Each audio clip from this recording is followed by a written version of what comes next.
Hello everyone and welcome to my channel. My name is Crown and today we are going to have some more stories that I hope that you will enjoy.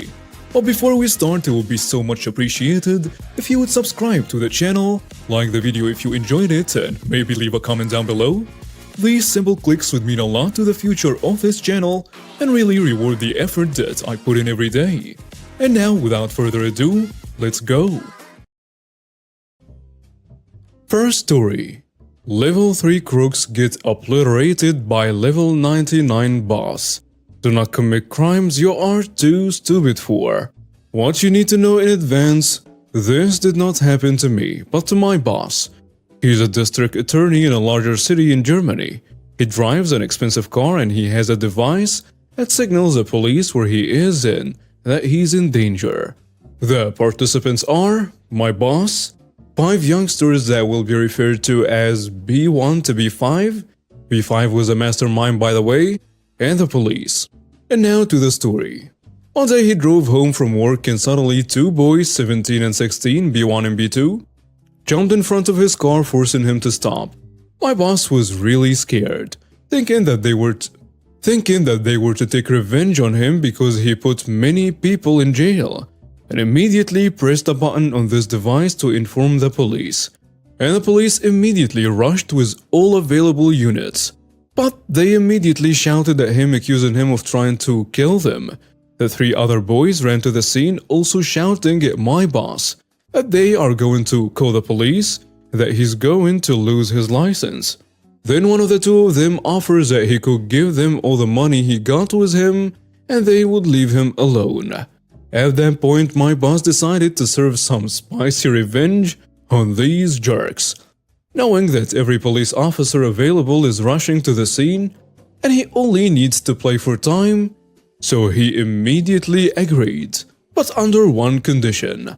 They all need to sign a written agreement containing that he paid the money and they are not going to press charges or inform the police. And those dumbasses agreed. So he wrote the contract and everyone signed it. After they handed the paper back, they demanded the money. But my boss just laughed at them, stating that no one is going to believe them since he had a written proof that what they have done was highly illegal and that they are going to jail, not mentioning that the police was coming. And then the police came from everywhere. And damn, he could not resist a big wide smile when he's describing their faces, and I can totally understand that.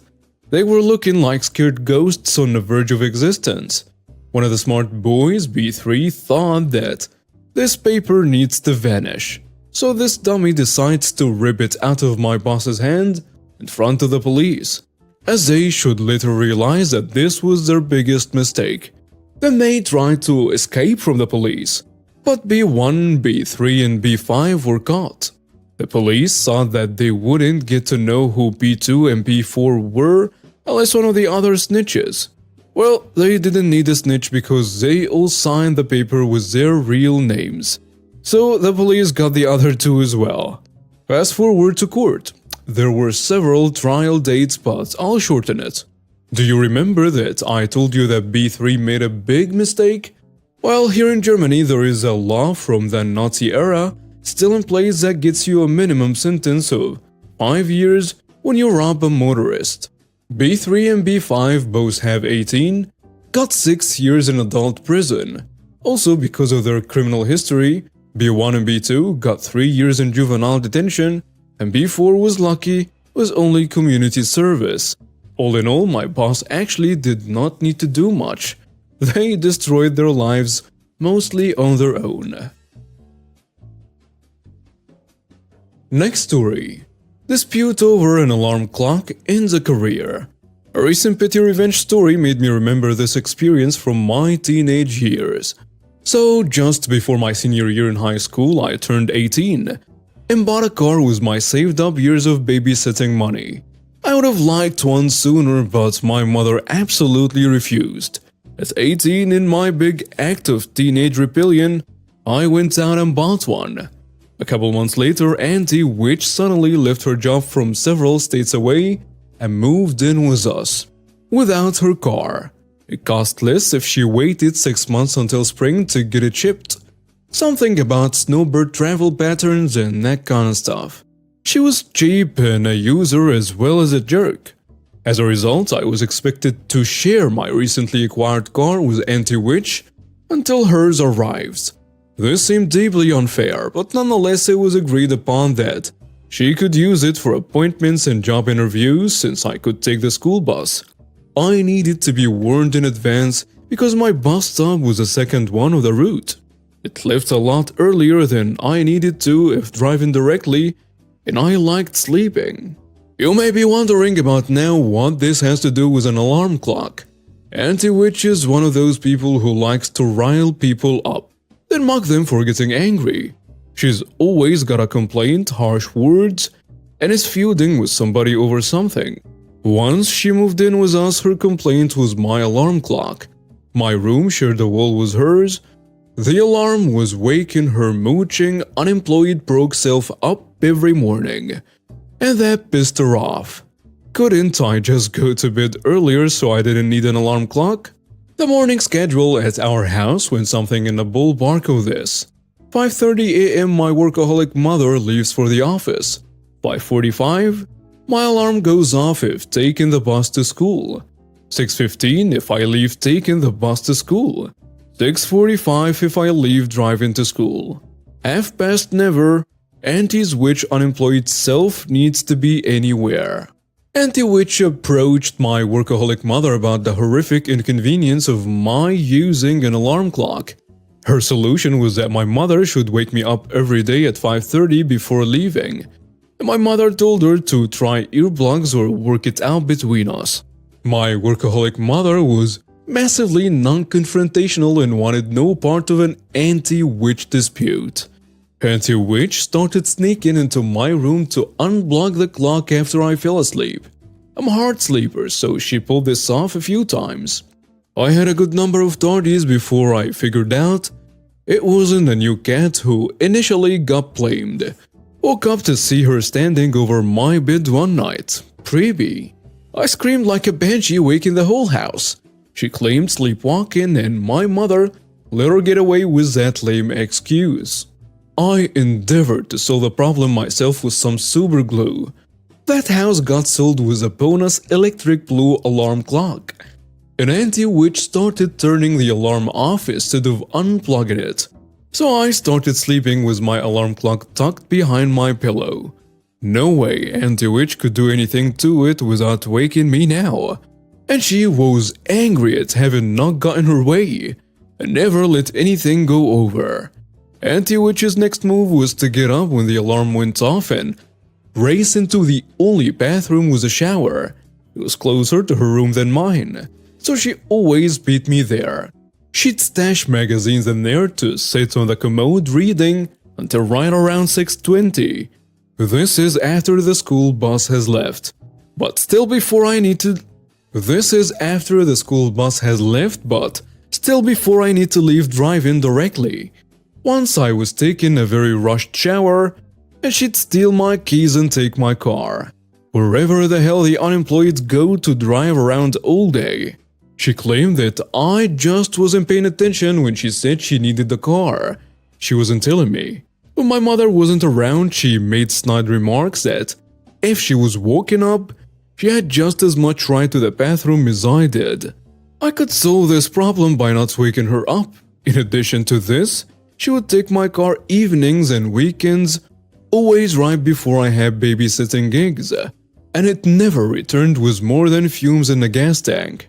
She had to call the roadside assistant twice for running out of gas because she guessed wrong on how far she could get on fumes. Needless to say, I was mad. Also massively inconvenienced and a lot poorer. I had to beg friends for last-minute rides or take a cab.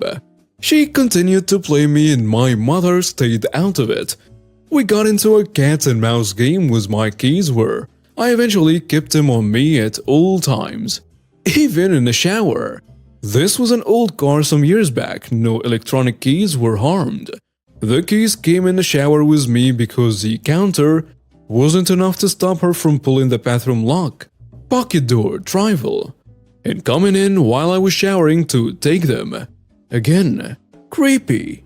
This eventually resulted in her asking in advance to borrow my car for a job interview that probably wasn't. She went to the key shop and got my car keys copied. The next day, my keys safely back in my possession. She pulls a shower stunt again. She did it a lot even when she wouldn't take my car. Anti-Witch was just a jerk. I head out to the driveway, keys in hand, and my car is not there. Legit thought she's hot-wired it until I got home and showed no signs of tampering. I am not much for poking the bear, but it was time to have this out. Anti-Witch quiet smugly admitted to copying the key, called me a selfish witch who didn't know how to share, and many other unfortunate things I don't remember exactly. She wasn't giving it back. What was I going to do? I warned her that the car was mine and she did not have permission to use it ever again. This was a bridge too far for me. There would be consequences. And to that, she laughed in my face. The next morning, my car was not in a driveway. I expected this. My best friend's dad was a cop. I was practically a fixture in his house for a decade, and he was the closest thing I had to a father figure due to my own deadbeat dad. So I gave him a call, utterly distraught that the car I've worked so hard to get has been stolen from my driveway. He's very sympathetic. Did I mention my car had low jack? It was actually a very nice car, back when it was new anyway. We do all the reporting and whatever it takes for the cops to find it with low jack. By mid-afternoon, they had found it in the parking lot of an outlet mall. I don't know what the full details of the encounter were, as I've heard multiple versions of this part of the story over the years. She had some kind of witch dizzy on them upon being accused of theft, including a tussle with an officer. It ended in charges of grand theft auto, resisting arrest, assaulting an officer, and some kind of license-related thing because she'd never switched it to her new state of residence. Don't throw a witch dizzy at a cop. They don't like it much.